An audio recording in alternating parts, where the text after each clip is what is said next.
Uma boa noite a todos vocês, queridos irmãos e irmãs, que estão, você que está nos visitando nessa noite aí também, através aqui do IP Lago Norte, aqui nesse espaço virtual aqui do YouTube. Espero que seja uma noite muito abençoada para você. Nós oramos, temos nos preparado o melhor que podemos para que Deus possa falar muito ao seu coração e que seja uma noite realmente rica, de grande bênção, de grande enlevo para a sua vida.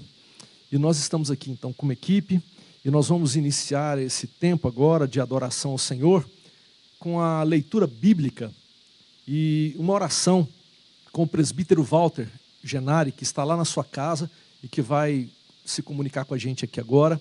Walter, que Deus te abençoe. Está contigo, meu irmão. Amém.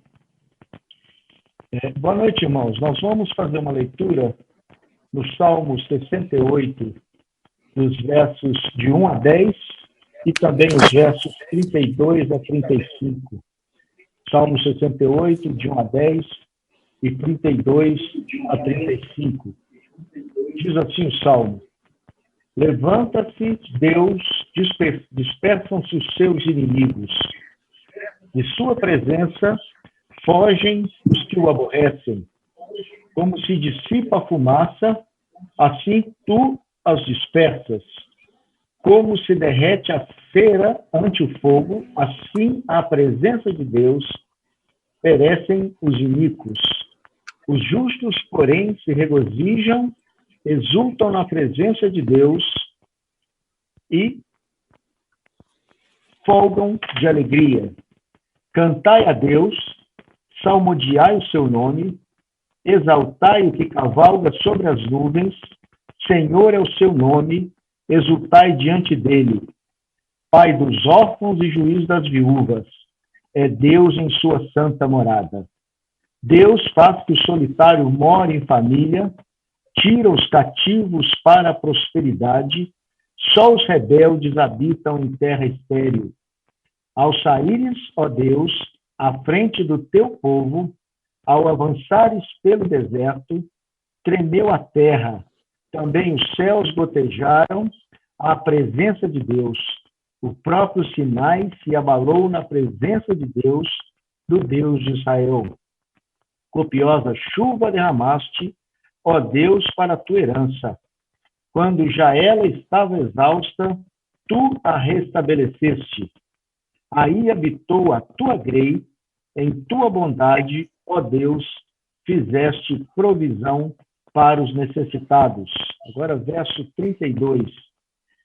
Reinos da terra, cantai a Deus, salmodiai ao Senhor, aquele que em cima os céus da antiguidade, eis que ele faz ouvir a sua voz poderosa, tributai glória a Deus, a sua majestade está sobre Israel e a sua fortaleza nos espaços siderais. Ó Deus, tu és tremendo nos teus santuários. O Deus de Israel, ele dá força e poder ao povo. Bendito seja Deus. Amém. Vamos orar, irmãos. Deus amado, muito obrigado, ó Pai, pela oportunidade maravilhosa que o Senhor nos dá de mais uma vez podermos prestar culto, adoração e serviço ao Senhor. Obrigado a Deus, porque sabemos que é pelo teu amor e pela tua misericórdia que nós temos esse privilégio. E, acima de tudo, sabemos que é porque o Senhor é grande, como diz esse salmo, o Senhor é Deus poderoso, que está acima de todo nome, e por isso mesmo, Pai, nós te rendemos todo louvor, toda honra e toda glória. Aceita agora, ó Pai, cada momento desse culto, diante do teu altar, purificado pelo sangue de Jesus. Sabemos que somos imperfeitos, mas recebe, ó Pai, essa oferta purificada no sangue do teu Filho, Deus. Te pedimos que o Senhor visite agora cada lar, cada família que está conectado aqui conosco, que o Senhor possa tocar o coração de cada um, e que tanto nos louvores quanto nas orações, no compartilhar da tua palavra, o teu Espírito possa falar mais alto. Te agradecemos por tudo e invocamos as tuas bênçãos no nome de Jesus. Amém.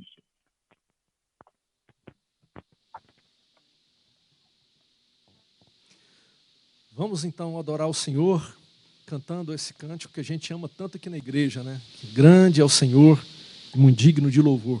O cântico que diz que nós queremos engrandecer o nome do Senhor.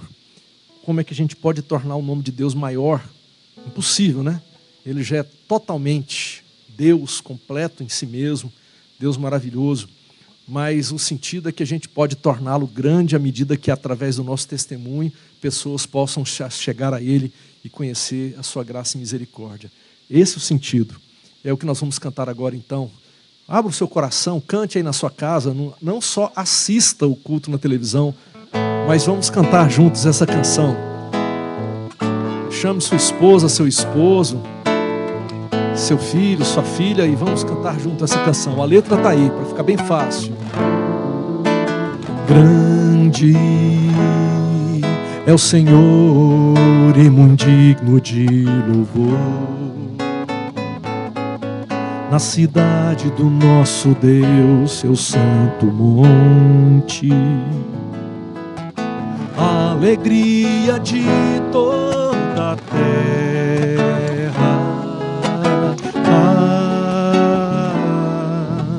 Grande é o Senhor em quem nós temos a vitória e que nos ajuda contra o inimigo. Por isso diante dele nos prostramos,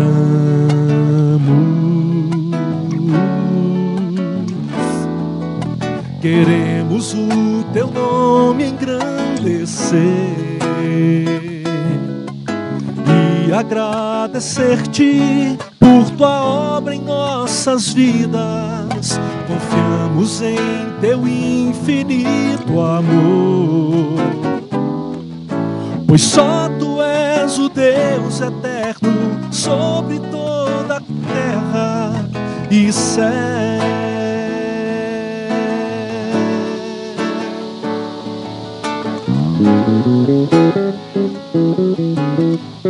Vamos do início mais uma vez. Grande é o Senhor e muito digno de louvor, na cidade do nosso Deus, seu santo monte. A alegria de toda a terra.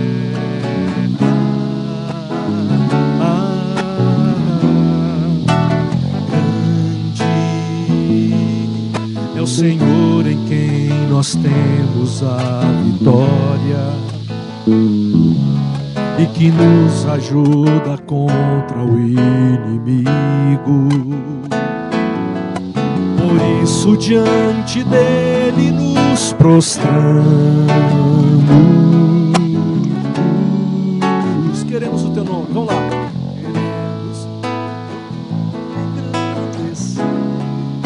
Forte ao Senhor, agradecer-te por tua obra em nossas vidas. Confiamos em teu infinito amor,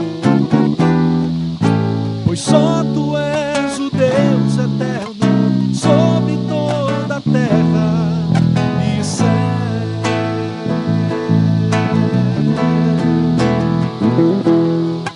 Queremos o teu nome engrandecer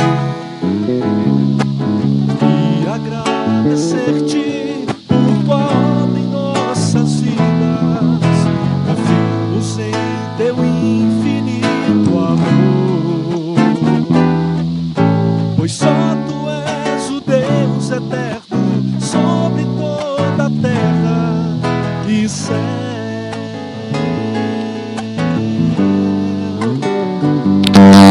E céu.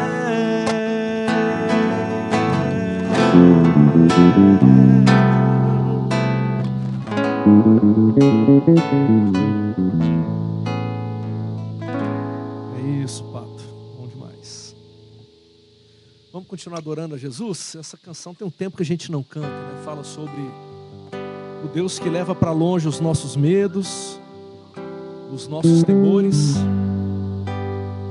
o Deus que leva para longe a nossa dor, o nosso sofrer, o Deus que enche a gente de paz e nos inunda com a sua glória.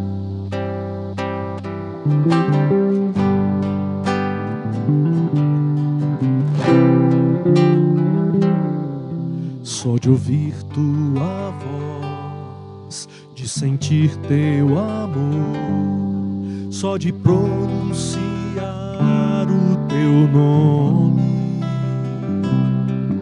os meus medos se vão, minha dor, meu sofrer, pois de paz tu inundas meu ser. Só de ouvir tua voz, de sentir teu amor, só de pronunciar o teu nome, os meus medos se vão, minha dor, meu sofrer, pois de paz tu inundas meu ser. Jesus, nome que transforma em alegria o meu triste coração. Jesus, só o teu nome é capaz de dar ao homem salvação. Vamos lá, Pai.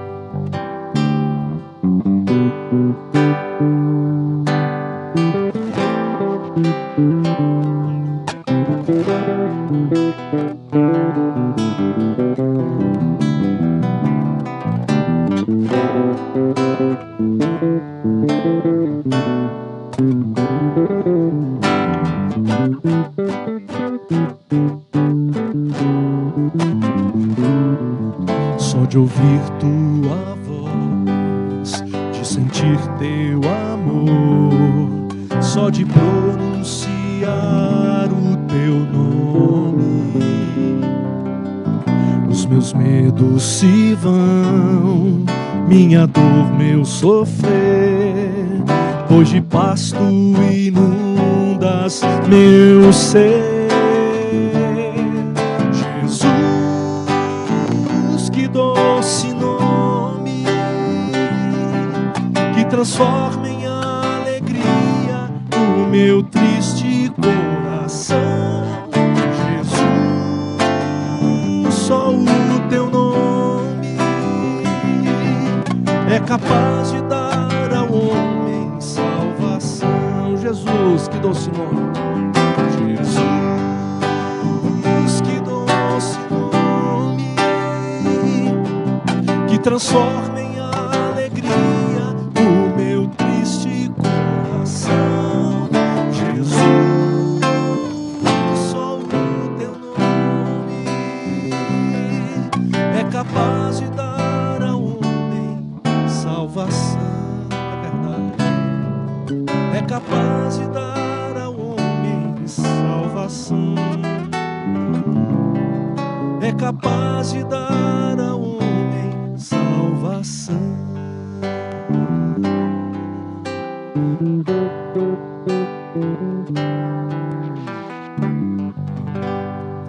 Amém.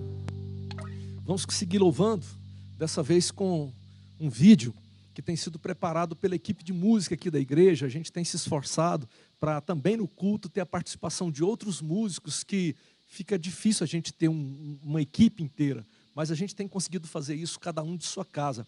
Vamos então adorar Jesus com essa próxima canção.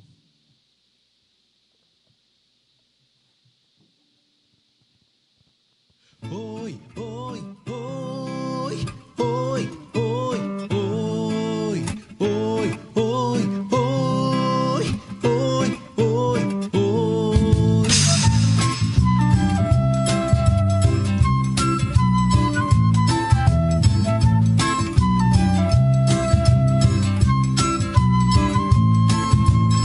Eu tenho um grande segredo. Eu conheci o Rei pelos caminhos sozinho quando eu o encontrei. Andava triste sozinho, triste sem direção. Jesus mudou meu caminho, minha vida, mudou meu coração. Agora não existe mais solidão, agora não existe mais solidão. Ter conhecido o Rei foi minha salvação. Agora não existe mais solidão, agora não existe mais solidão. Ter conhecido o Rei foi minha salvação.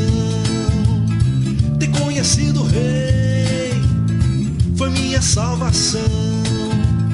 Oi, oi, oi, oi, oi, oi, oi, oi, oi, oi, oi, oi.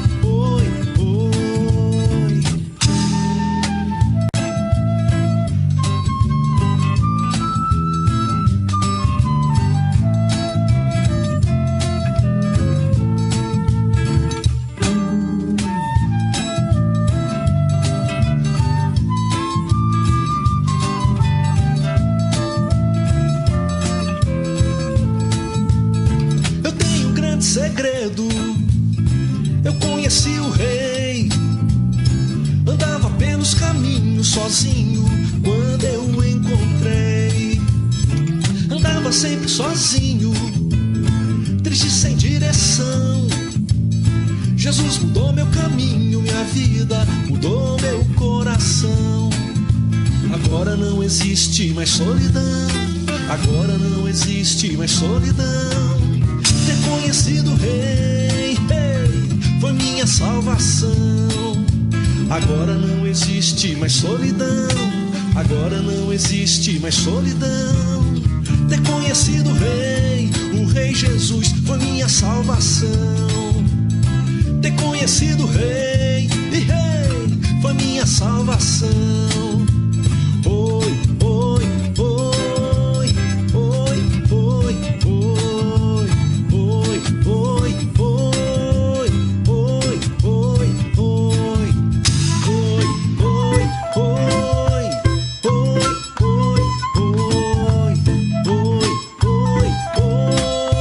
oi, oi.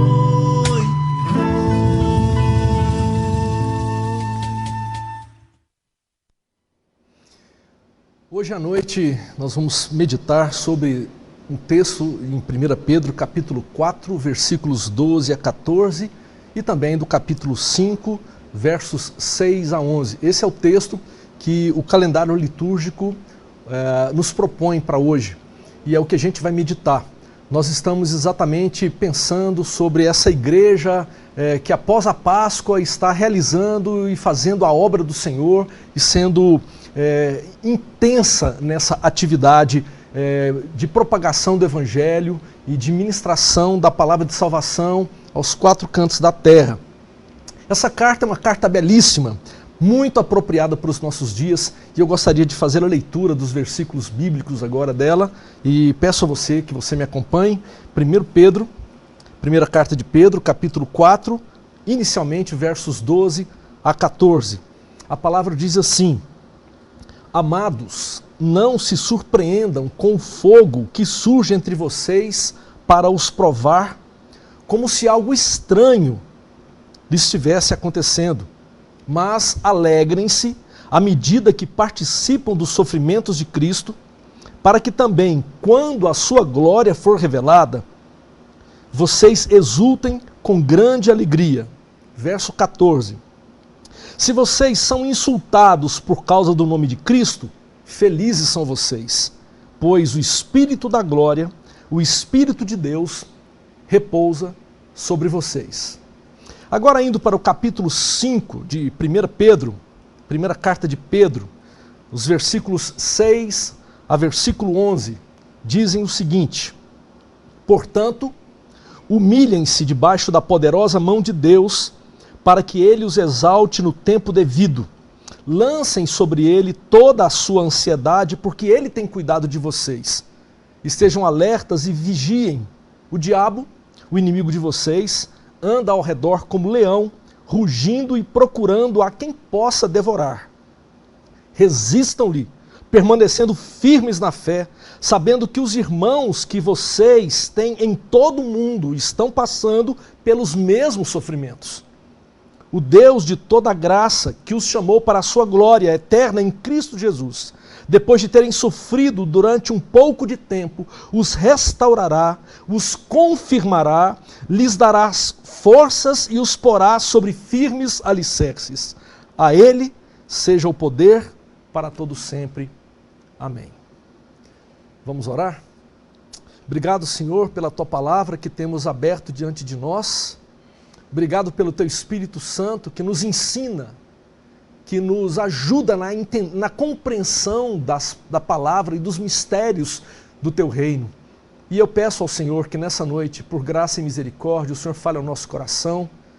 Muitos de nós estamos cansados, exauridos, as nossas forças estão bastante fragilizadas por esse momento difícil que temos passado, e por isso rogamos ao Senhor que o Senhor venha com um sopro de renovo, um sopro novo sobre a Tua igreja nessa noite, e que possamos assim ser fortalecidos para a glória do Teu nome e para o bem do Teu povo. Fica conosco, ajuda-nos, te rogamos em nome de Jesus.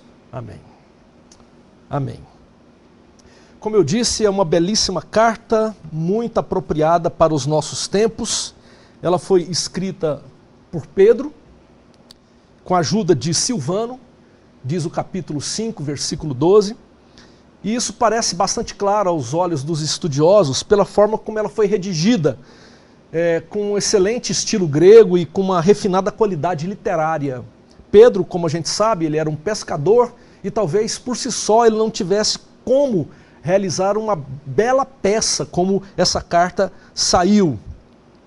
Silvano, ele era uma pessoa muito companheira e presente na obra do Senhor. Ele acompanhou Paulo na segunda viagem missionária, a gente consegue perceber isso em Atos 15, Atos 16, entre outros capítulos. Ele era um profeta, diz Atos capítulo 15, versículo 32, e ele esteve associado também a Paulo e a Timóteo na redação das cartas aos Tessalonicenses. Por isso, então, 1 Pedro é uma carta que tem esse estilo tão bonito e tão belo no original grego. A segunda carta já é um estilo um pouco diferente, já é um estilo um pouco mais confuso, um pouco mais complicado e um grego mais rude, o que parece indicar que tenha sido escrita somente por Pedro, sem o auxílio, sem a parceria de Silvano. Bem, essa primeira carta ela foi destinada aos cristãos que viviam na Ásia Menor. Nós temos um mapa aí que nos mostra exatamente a Ásia Menor, essa área compreendida por esse círculo vermelho. Então a gente vê Bitínia, Ponto, Capadócia, a Galácia e exatamente essa região que Pedro cita para a gente no início de sua carta, conhecida como Ásia Menor.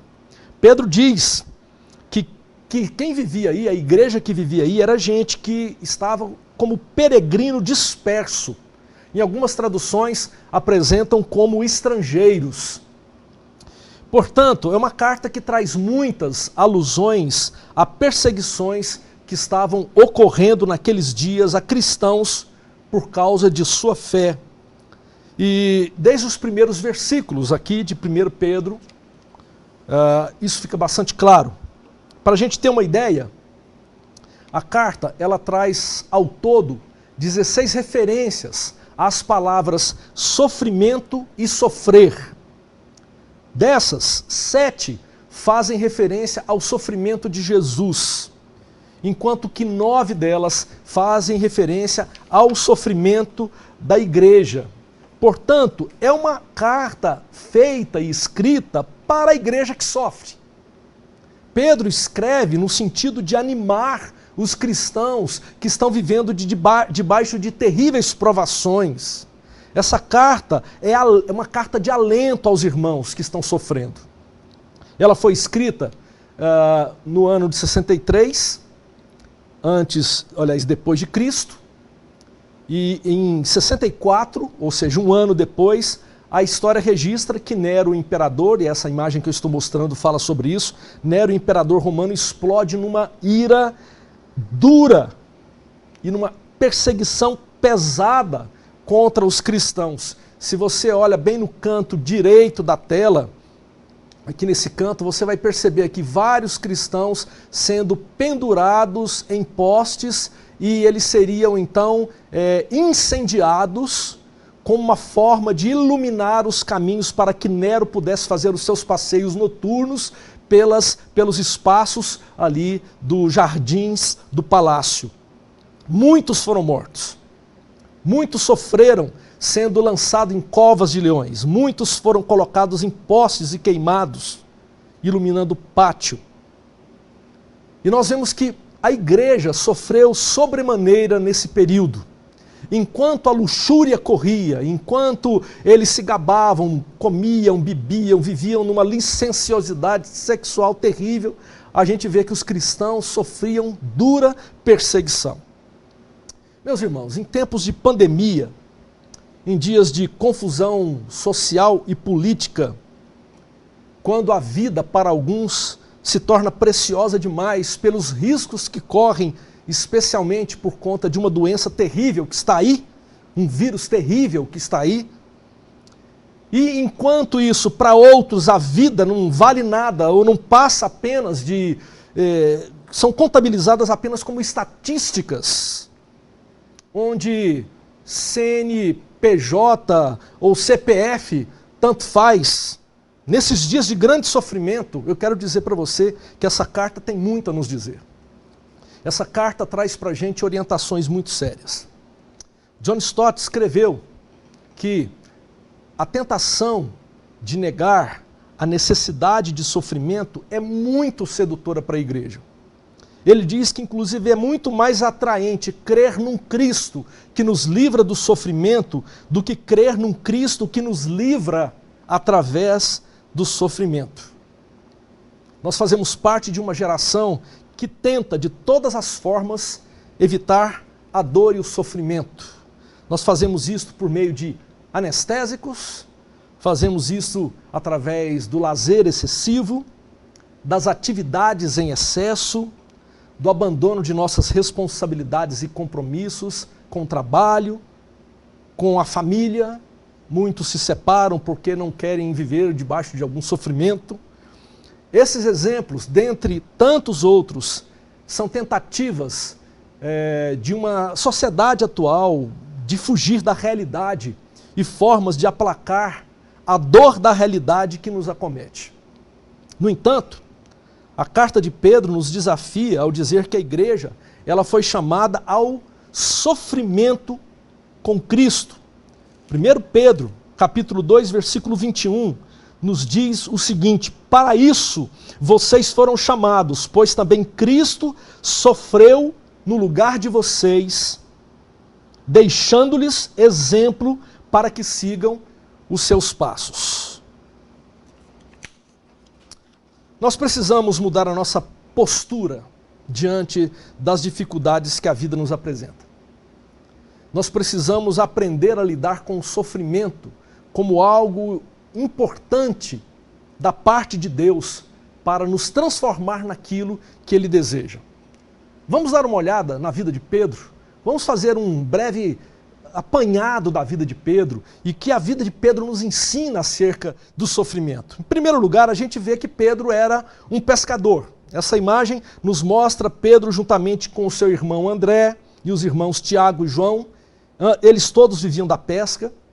João, ele veio de Betsaida, João capítulo 1 nos fala sobre isso, mas com o tempo ele acabou se fixando em Cafarnaum, às margens do mar da Galileia.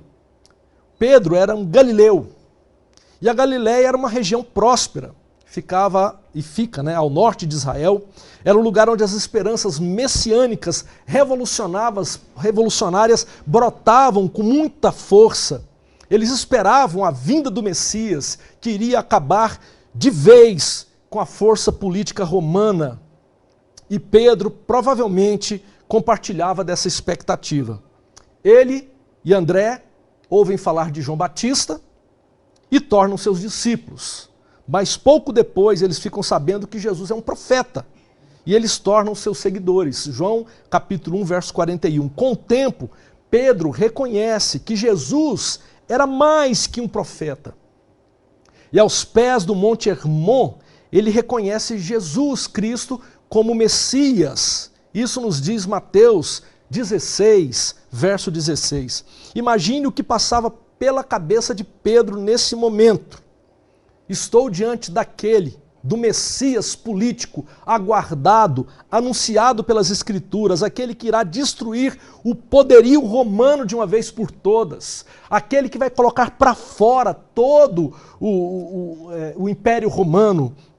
Ao declarar que Jesus é o Messias, o transfundo teológico ou ideológico galileu, na cabeça de Pedro, colocava Jesus numa posição de libertador político.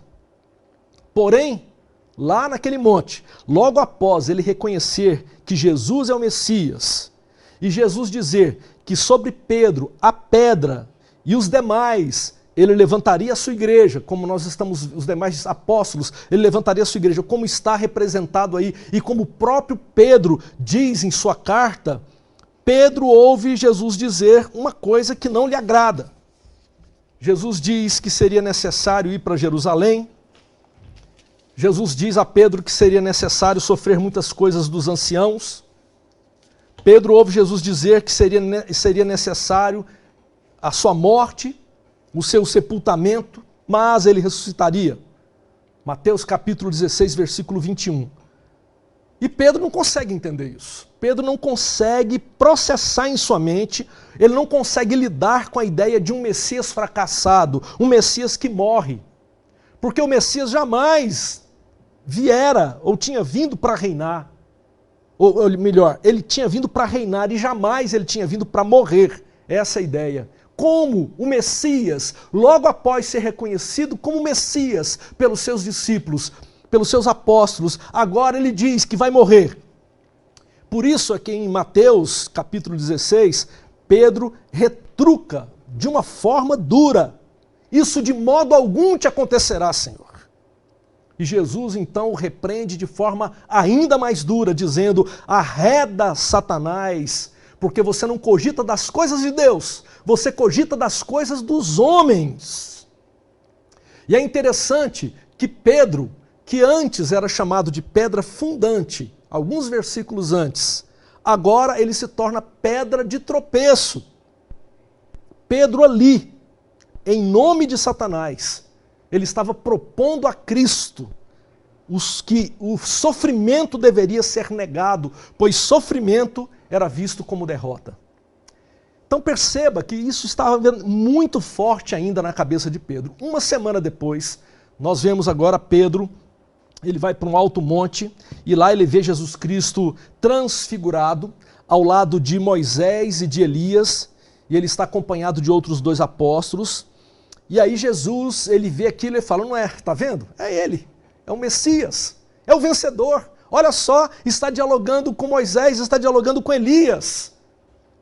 Mas Jesus entra com uma conversa estranha com esses 2 personagens do Antigo Testamento. Jesus começa a falar sobre sua partida, ele começa a falar sobre o seu sofrimento em Jerusalém. E por não entender o que se passa, Pedro entende que é preciso resistir a essa ideia que passa na cabeça de Jesus.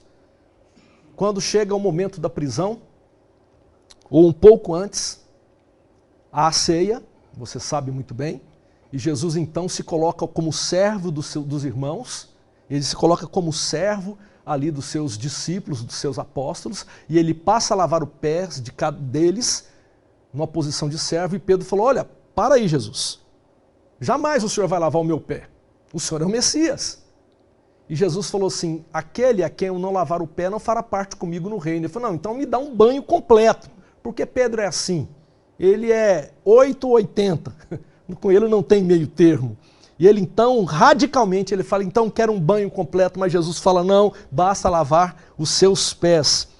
E nós percebemos então que ele participa da ceia e logo depois eles se dirigem para o Monte das Oliveiras, e chegando no Monte das Oliveiras, os soldados aparecem, prendem Jesus, e Pedro se revolta, ele não consegue lidar com o Messias sendo preso, levado para a prisão, e ele então toma a espada, como nos mostra essa imagem, saca a espada, corta a orelha de Malco, o servo do sumo sacerdote, e Jesus repreende a Pedro dizendo: mete a espada na bainha, não beberei eu do cálice que o meu Pai me deu, não passarei eu pelo sofrimento que o Pai preparou para que eu passasse.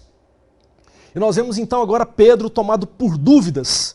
Ele segue a comitiva de longe, aquela comitiva de soldados, e nós sabemos que a história, ele nega a Cristo, e essa imagem nos mostra exatamente isso, Pedro negando que ele seja discípulo de Cristo. Isso acontece por 3 vezes, e é quando então o galo canta e cumpre-se então a palavra de Jesus. Você está falando que está disposto a morrer por mim, Pedro, mas antes que o galo cante, você me negará 3 vezes, e provavelmente nós vemos a dor e o sofrimento de Pedro. Essa imagem que eu projeto aí agora é uma fotografia lá em Jerusalém, no lugar, no pátio, onde Pedro negou a Jesus Cristo. Aí nós vemos a imagem de Pedro dizendo: não conheço, os soldados em volta e o galo lá em cima cantando. Essa imagem está ali no exato lugar onde Pedro negou a Jesus, registrando assim a ideia de que esse homem teve esse momento de fracasso, obviamente. Mas Pedro não desiste. Provavelmente ele segue Jesus com muita dor, e percebendo a dor do seu Senhor, e ele vai com Cristo até a sua crucificação, provavelmente. E provavelmente ele estivesse dominado pela tristeza e decepção naquela sexta-feira e naquele sábado horroroso. Na cabeça dele passa a ideia de que o Messias morreu, de que foi derrotado aquele que seria o vencedor. Como Pedro poderia prestar lealdade a um rei vencido, rejeitado por sua própria nação? E essa angústia Pedro precisa elaborar em meio ao seu sofrimento. Quando ele ouve, por parte das mulheres, que o túmulo está vazio, ele corre à frente de todos. E essa imagem que vemos aí nos mostra ele juntamente com João, correndo. E eles constatam a ressurreição prometida. E sabemos que depois Jesus aparece aos discípulos. Só que isso parece não ser suficiente. Pedro volta a pescar e lá na praia ele tem um reencontro com Jesus. Quando ele percebe um homem lá na praia, e ele, quando consegue entender que é Jesus Cristo, ele se lança sobre o mar, deixa os demais pescadores no barco e ele vai ao encontro de Cristo, porque Jesus Cristo dá uma ordem sobre uma pesca maravilhosa. Ele relembra que isso já havia acontecido, e ali Jesus então por 3 vezes pergunta a Pedro: Pedro, tu me amas? Pedro, tu me amas? Pedro, tu me amas? 3 perguntas. Eu olho para isso e tento imaginar isso de uma forma poética, uma forma de tentar justificar as 3 negações. Agora Pedro por 3 vezes reafirma: Senhor, eu te amo. E Jesus então diz: apacenta as minhas ovelhas. Pedro então reconhece que o sofrimento é o caminho para quem deseja seguir ao lado do seu Senhor. Eu queria mostrar mais uma imagem sobre esse acontecimento. Essa é a praia no lago de Genezaré, ou Mar da Galileia, no lugar onde entendes que foi o lugar onde Pedro se encontrou com Cristo, depois desse tempo de reencontro e restauração. Uma praia às margens do Mar da Galileia. Mas não para por aí. Pedro aprende o que é sofrimento. E segundo a tradição cristã, no ano de 67, lembre-se, ele escreve a carta em 63, a perseguição de Nero se dá em 64, e em 67, segundo a tradição, Pedro é martirizado por causa de Cristo. E aí está uma imagem que nos mostra exatamente: ele foi crucificado de cabeça para baixo, por se achar indigno de morrer como Jesus. E dizem ainda diz ainda a tradição, melhor dizendo, né, que havia uma cruz ao lado, e quem estava na cruz ao lado, crucificada, era sua esposa Concórdia, e ela estava sendo consolada por Pedro, que dizia: lembra-te, querida, do nosso Senhor, suporta o sofrimento. Eu fico olhando para isso, e eu fico tentando imaginar como é possível uma mudança de mentalidade como essa. Em sua carta de 1 Pedro, 2 Pedro, ele o tempo todo faz esse paralelo. Lá no versículo 4, capítulo 4, versículo 1, ele diz: assim como Cristo sofreu, estejam vocês, seus discípulos, prontos a sofrer. Se sofrem por Cristo, é porque deixaram o pecado para trás. Se não sofrem por Cristo, é porque optaram por outro sofrimento, o sofrimento do pecado. Alguns sofrem porque optaram pelo pecado. Você sabe, o caminho leva à morte, à separação. Quantos me assistem agora à noite carregam sobre si o sofrimento por pecados cometidos na vida? No entanto, o versículo 15 nos diz que alguns sofrem por outras razões. Enquanto uns sofrem por roubar, matar, causar confusão, por se intrometer em assunto alheio, como nos diz Pedro, há um outro sofrimento, e esse outro sofrimento é glorioso, exatamente por ser o sofrimento daquele que caminha o caminho de obediência e foge do pecado. Esse também terá o seu sofrimento, mas é um sofrimento glorioso. O versículo 19 nos diz: portanto, se vocês sofrem porque cumprem a vontade de Deus, continuem a fazer o que é certo e confiem a sua vida àquele que o criou, porque Ele é fiel. Eu queria tentar ir um pouquinho adiante sobre qual o tipo de sofrimento que Pedro se refere nessa carta. No capítulo 4, versículo 12, ele fala de um fogo ardente que surge para provar. No capítulo 1, versículo 7, ele fala de um fogo que refina o ouro e de uma fé muito mais valiosa do que esse ouro refinado. Como a gente já mencionou antes, essa provação tem a ver com a perseguição que estava sendo estruturada e já acontecia, já era praticada contra os discípulos de Cristo, contra a fé cristã, contra a verdadeira fé cristã. Porque tem fé cristã que essa jamais será perseguida, porque é uma fé cristã que na verdade não é fé cristã.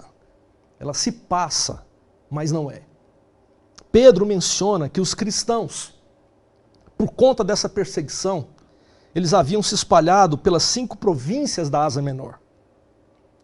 E John Stott, comentando, ele diz que provavelmente não era uma perseguição oficial, mas era uma perseguição, sim, muito severa, a ponto de ser chamada por Pedro de prova de aflição ou prova pelo fogo.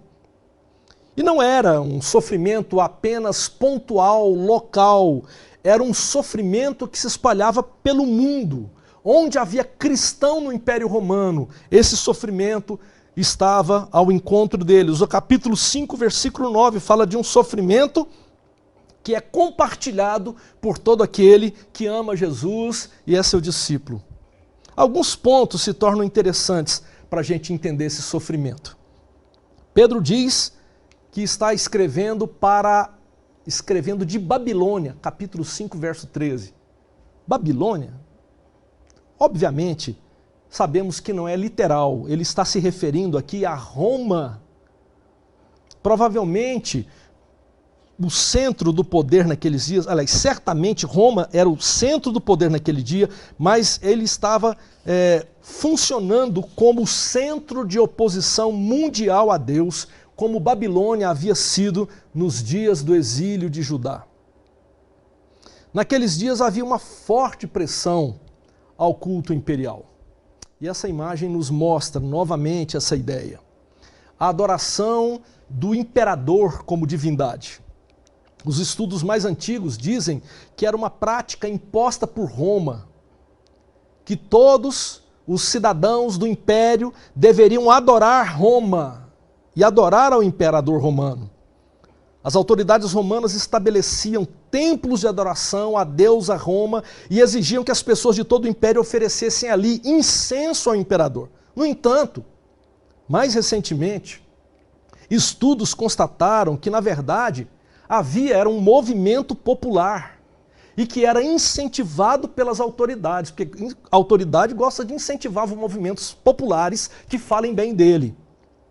Em gratidão aos benefícios recebidos do império e do imperador, essas populações financiavam construção desses templos, instituíam festas onde o imperador era adorado como Deus. Os cristãos, logicamente, eles não participavam dessas ações. Eles se retraíam. Eles sabiam que sua adoração era apenas e unicamente a Jesus Cristo, o Senhor. Para não parecerem subversivos, eles se recolhiam. A gente toma 1 Pedro capítulo 4, versos 3 a 5, e a gente consegue entender mais ou menos o que se passa. Diz assim, 1 Pedro capítulo 4, versos 3 a 5, no passado, vocês já gastaram tempo suficiente fazendo o que agrada aos pagãos. Naquele tempo vocês viviam em libertinagem, na sensualidade, nas bebedeiras, orgias e farras e na idolatria repugnante. Eles acham estranho que vocês não se lancem com eles na mesma torrente de imoralidade e por isso os insultam. Contudo, eles terão que prestar contas àquele que está pronto para julgar os vivos e os mortos. Pedro está se referindo exatamente ao tipo de culto que era prestado às divindades romanas, especialmente ao imperador romano. E assim, colhiam as consequências de suas ações. Por isso, os cristãos eram tidos por estranhos, eram tidos por subversivos, eram tidos por alienados da sociedade, contrários ao status quo. Eles não praticavam tais gratidões e tais favorecimentos ao império. As perseguições e o sofrimento eram meras consequências da postura que eles haviam adotado por amar ao Senhor e por seguirem firmemente o evangelho da graça. No entanto, a postura de Pedro me intriga. Porque mesmo em meio a todo esse contexto, a gente vai perceber que ele faz uma seguinte afirmação em 1 Pedro, capítulo 2, versos 13 a 15, o texto que eu coloco para você agora. Ele diz assim: por causa do Senhor, sujeitem-se a toda autoridade constituída entre os homens, seja ao rei como autoridade suprema, sejam aos governantes como por ele enviados para punir os que praticam o mal e honrar os que praticam bem, pois essa é a vontade de Deus, que praticando o bem, vocês silenciem a ignorância dos insensatos.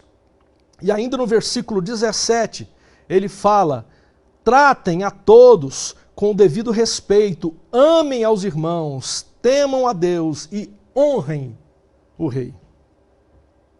Bem, se a gente junta todos esses textos que parecem contraditórios, como é que alguém que está perseguido e vai morrer numa cruz de cabeça para baixo pode agora dizer: não, eu estou fechado com o rei?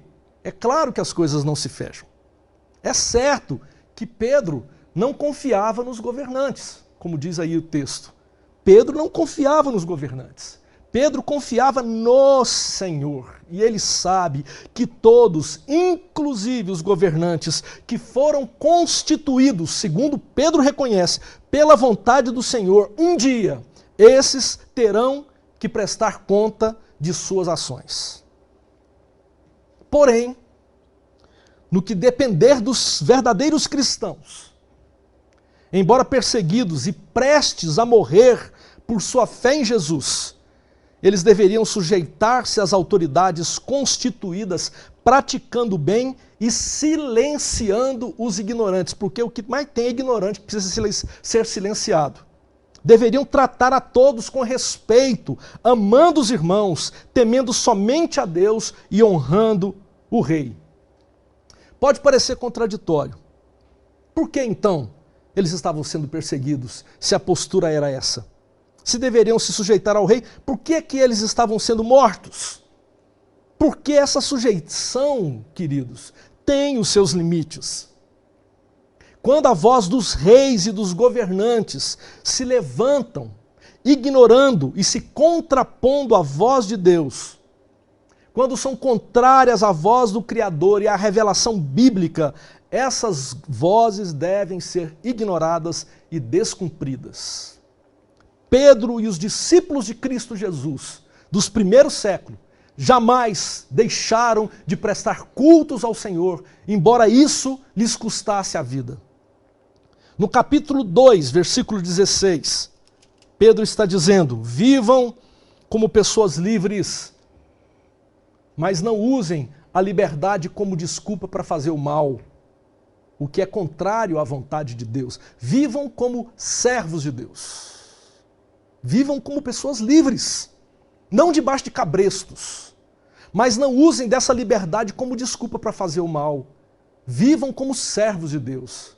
Lá no capítulo 3, versos 3 a 17, diz: dispostos ao sofrimento por causa da justiça, vivendo de maneira santificada e preparados para responder a qualquer pessoa que pedir a razão da esperança que há em vós. A gente tem que estar disposto a isso.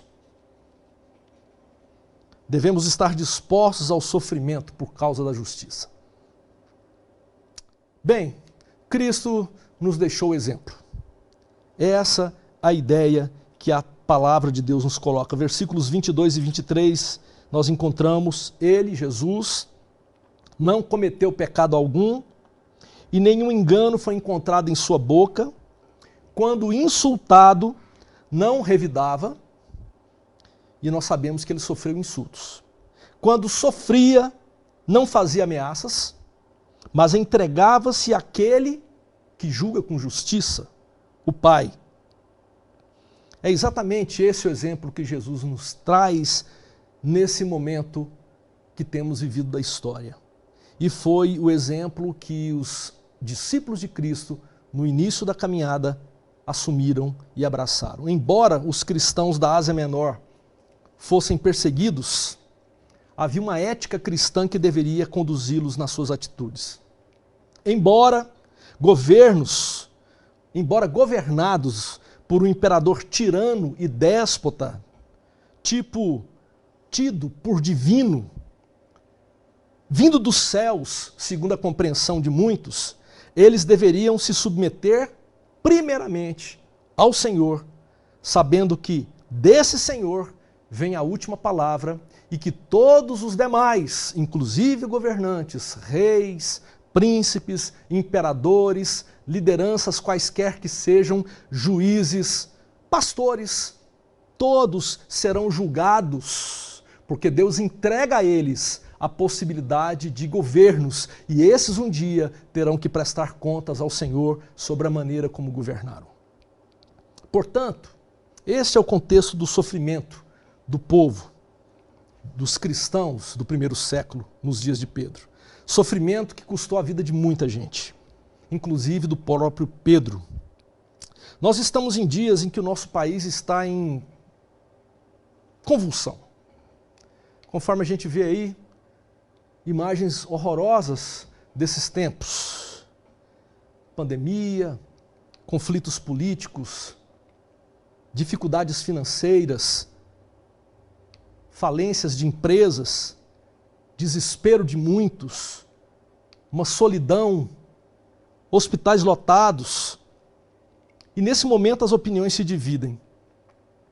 E infelizmente a gente percebe uma igreja que está prestes a rachar por causa de opiniões diversas. As lideranças são cobradas, as lideranças dessas igrejas são cobradas de todos os lados a se posicionarem.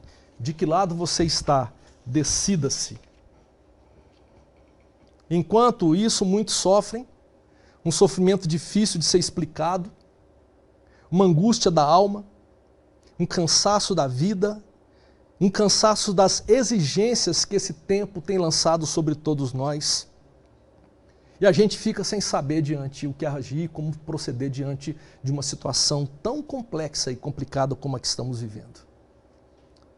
Mas agora nós nos deparamos com essas orientações bíblicas que muitos, talvez cristãos, ao olharem, desconfiam dela e têm resistência a ela.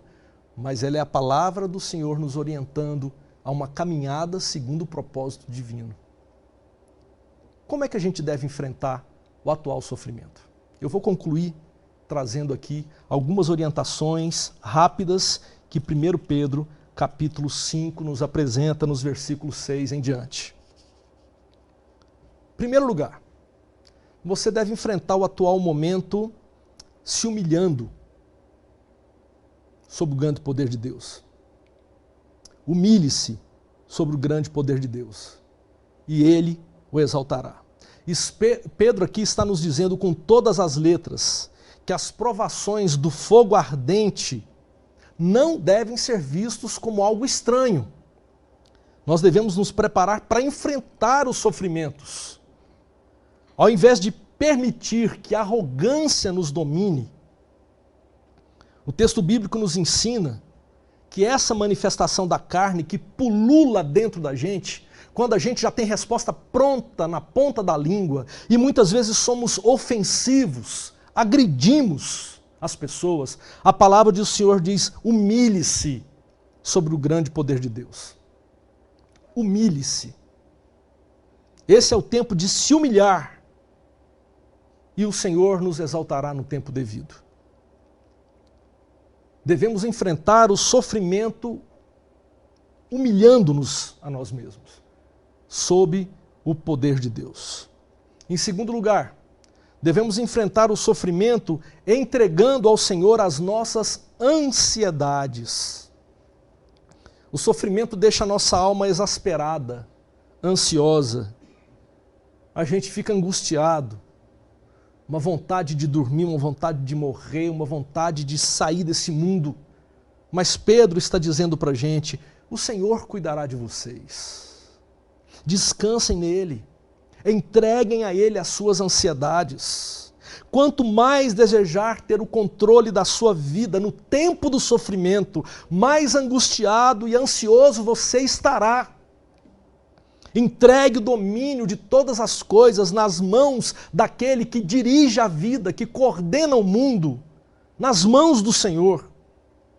Que tal um exercício diário, matinal?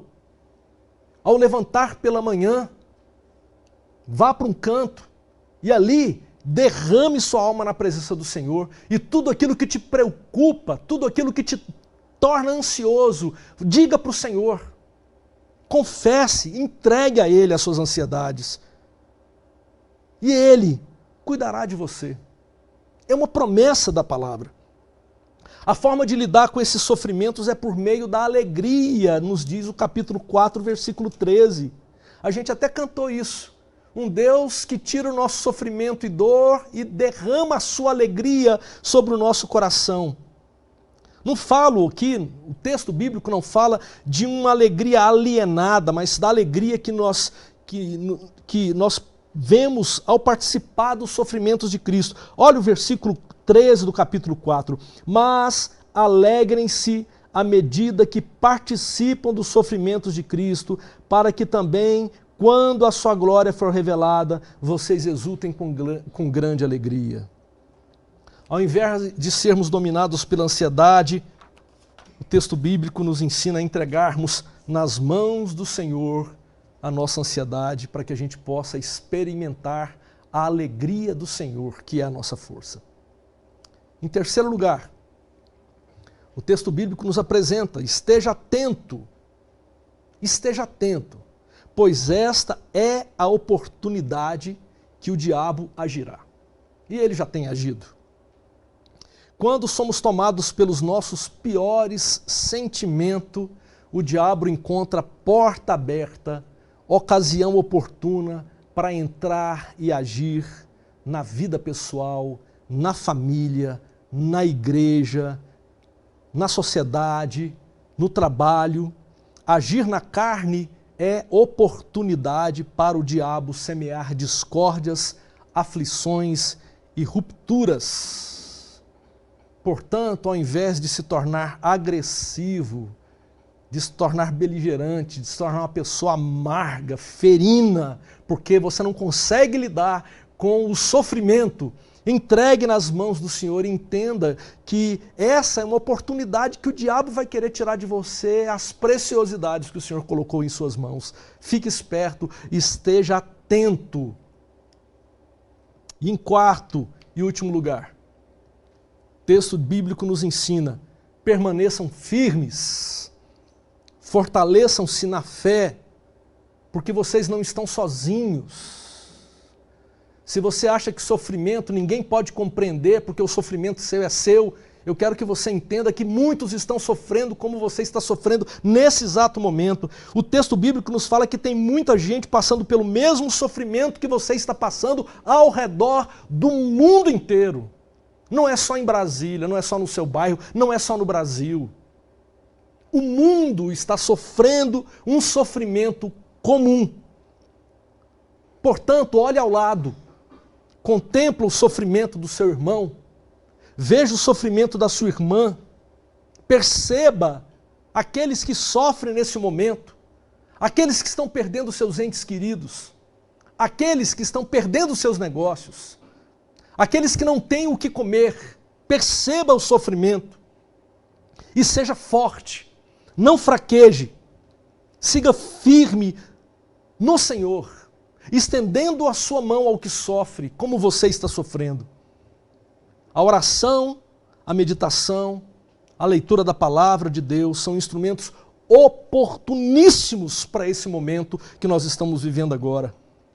Porém, saiba de algo: nem tudo que está aí, nesse mar de oportunidades que a internet te oferece, é palavra de Deus. Portanto, tome cuidado com tudo que você está assistindo e vendo pela internet. Nem todos que estão pregando estão falando da parte do Senhor. Nem todos que estão pregando e fazendo suas lives estão falando da parte de Deus. Precisamos de um senso crítico apurado nesse momento para que permaneçamos firmes na palavra do Senhor. Portanto, esteja firme no Senhor e seja firme na palavra do Senhor. E lembre-se, quem participa dos sofrimentos de Cristo, que glorioso isso, hein? Participará igualmente da sua glória. Eu gostaria de ler esses versículos bíblicos, encerrando com eles. Capítulo 4, versículos 13 e 14. Mas alegrem-se à medida que participam dos sofrimentos de Cristo, para que também, quando a sua glória for revelada, vocês exultem com grande alegria. Se vocês são insultados por causa do nome de Cristo, felizes são vocês, pois o Espírito da glória, o Espírito de Deus, repousa sobre vocês. No capítulo 5, versículo 1, uma palavra especialmente para os líderes da igreja. Portanto, apelo para os presbíteros que há entre vocês, e o faço na qualidade de presbítero como eles, e testemunha dos sofrimentos de Cristo, como alguém que participará da glória a ser revelada. Versículos 10 e 11 desse mesmo capítulo. O Deus de toda graça, que os chamou para a sua glória eterna em Cristo Jesus, depois de terem sofrido durante um pouco de tempo, os restaurará, os confirmará, lhes dará forças e os porá sobre firmes alicerces. A Ele seja o poder para todo sempre. Amém. Siga firme, irmão. Siga firme, irmã. Que o Senhor nos ajude a enfrentar esses dias de sofrimento. Que Ele guarde os nossos pés que estejamos prontos a enfrentar as lutas atuais e as que vierem, em nome de Jesus. O reino virá. Aleluia. Amém.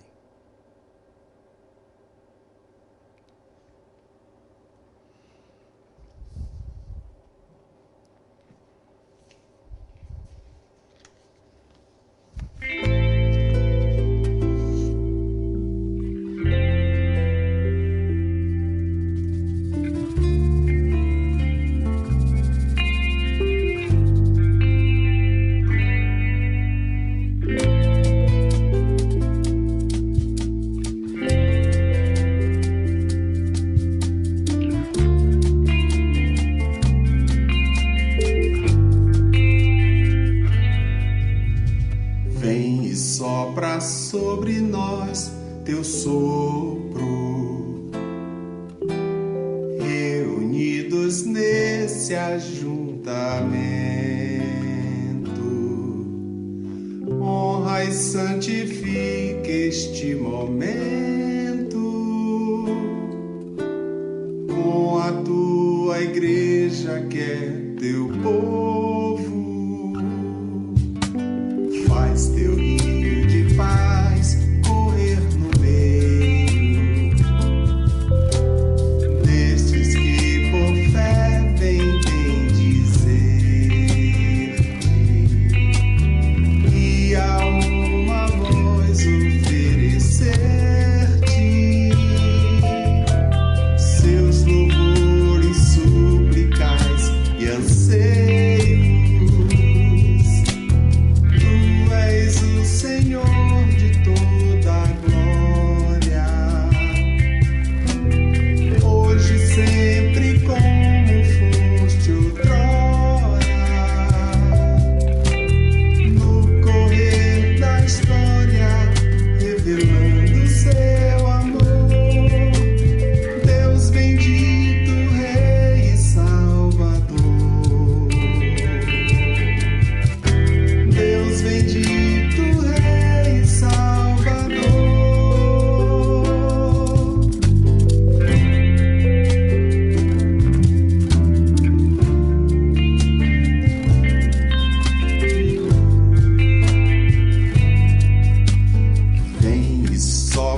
sobre nós teu sopro, reunidos nesse ajuntamento, honra e santifica este momento com a tua igreja que é teu povo. Faz teu rio de paz correr no meio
noite, gente. Tudo bem? Hoje nós tivemos um seminário com o pastor Gustavo Villa, da Igreja Presbiteriana do Guará, que marcou o fim desse primeiro ciclo de cursos da Escola Bíblica Dominical. A partir da próxima semana, nós já teremos esse segundo bloco de aulas. Então é importante que você faça a sua matrícula o quanto antes. Logo depois desse culto, aí para o pessoal mais velho da igreja, a Cláudia, o Zé Carlos, a Yolanda, é bom que vocês entrem logo no site www.iplagonorte.org, que lá você conseguirá fazer a sua matrícula. E nessa terça-feira nós teremos mais um culto pelo Zoom às 7h30 da noite. Quem dará o estudo dessa semana é o presbítero Walter Genari. E na sexta, às 7 horas da manhã, nós teremos mais uma reunião de oração. Para você receber o link da sala pelo Zoom, entre no grupo de WhatsApp da igreja chamado IPLN Avisos, que por lá você vai ficar sabendo de todas as atividades e programações da IPLN durante a pandemia do novo coronavírus. Para você entrar no grupo, basta conversar com o pastor Carlinhos. E a igreja continua arrecadando recursos para o seu Fundo de Ação Social. A ideia é distribuir cestas básicas para famílias e organizações filantrópicas durante todo o período da pandemia. Para você que quer fazer alguma doação, basta entrar em contato com algum dos nossos diáconos. E nessa semana prossegue a campanha mundial de oração, organizada pela MID. Todos os dias, às 6 horas da tarde, líderes da Igreja Brasileira apresentam algum estudo com base em um tema específico. O Rubão e o Carlinhos são alguns dos responsáveis pelas músicas do evento. Para receber mais informações, fique atento ao grupo IPLN Avisos no WhatsApp. E não se esqueça, meu povo, de fazer também a transferência dos dízimos e das ofertas. Os custos para a manutenção da igreja continuam, assim como os repasses para os missionários. Boa noite e boa semana.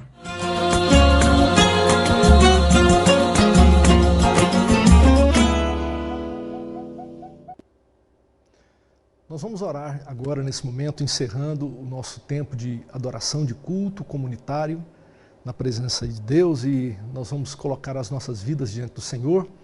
E hoje nós recebemos uma notícia. Aliás, durante a semana a gente tomou conhecimento que a Juliana Pita, da nossa igreja, pediatra no GDF, ela havia contraído o Covid-19. E hoje, pouco antes do culto, tomamos o conhecimento de que o seu esposo, Marcos Aurélio, e a sua filhinha, Alice, eu não sei exatamente, acho que 1 ano, né?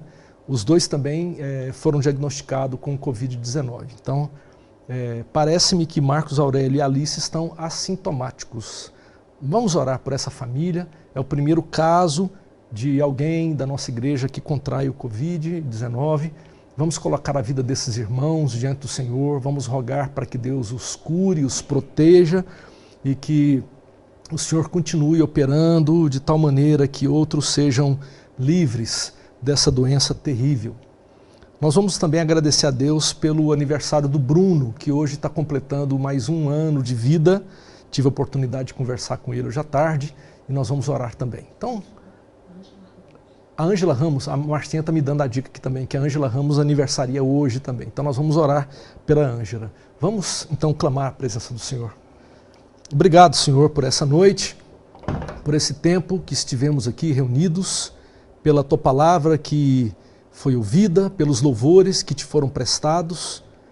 E nós oramos ao Senhor pedindo graça e misericórdia para que o Senhor nos ajude, por favor, a vivermos como igreja Tua, em meio ao sofrimento dos dias atuais, sem jamais abandonarmos a fé, sem jamais pendermos para a direita ou para a esquerda, para jamais deixarmos o nosso coração ser dominado por fúria e por ira, nem ao mesmo tempo também ser dominado por um desejo ingênuo de um serviço que contraria a Tua vontade.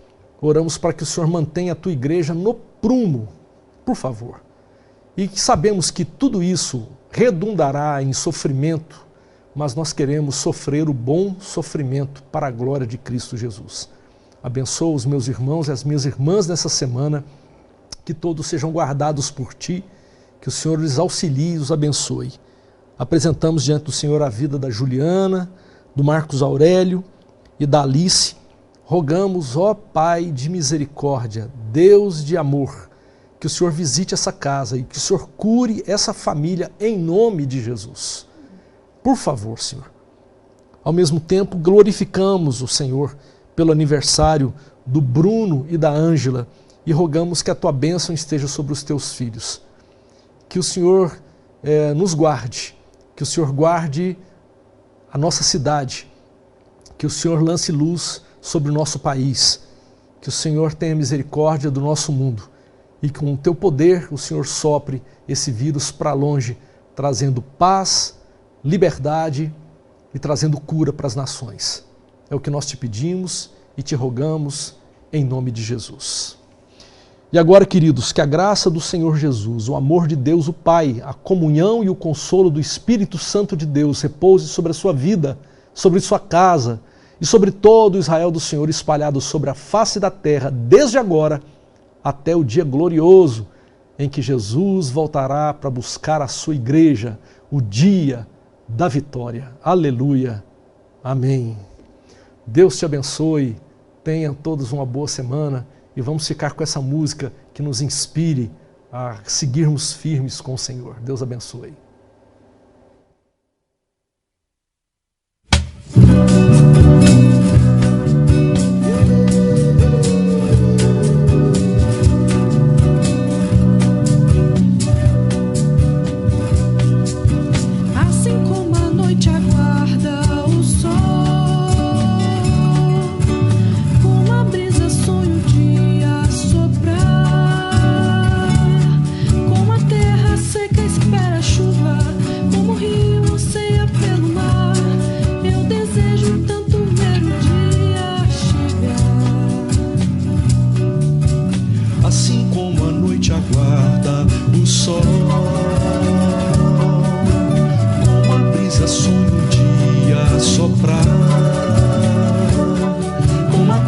Seca espera a chuva, como o rio anseia pelo mar. Eu desejo tanto ver o dia chegar, o dia da vitória em que virá meu Salvador. Sim, Jesus Cristo, o Senhor, virá das nuvens para me levar. Se tornará verdade tudo o que sempre sonhei. Tristezas eu não mais terei, e toda lágrima do meu olhar Ele enxugará.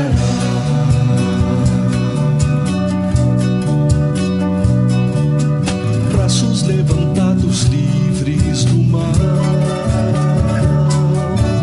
igualdade e justiça haverá. Já não mais terá morte ou guerra, novo céu e uma nova terra. Eu desejo tanto ver o dia chegar, o dia da vitória em que virá meu Salvador. Sim, Jesus Cristo, o Senhor, virá das nuvens para me levar. Se tornará verdade tudo o que sempre sonhei. Tristezas eu não mais terei, e toda lágrima no meu olhar Ele enxugará.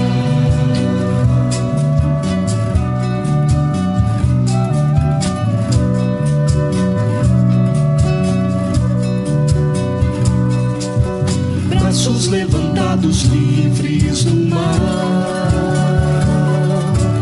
igualdade e justiça haverá. Já não mais terá morte ou guerra, novo céu e uma nova terra. Eu desejo tanto ver o dia chegar, o dia da vitória em que virá meu Salvador. Sim, Jesus Cristo, o Senhor, virá das nuvens para me levar.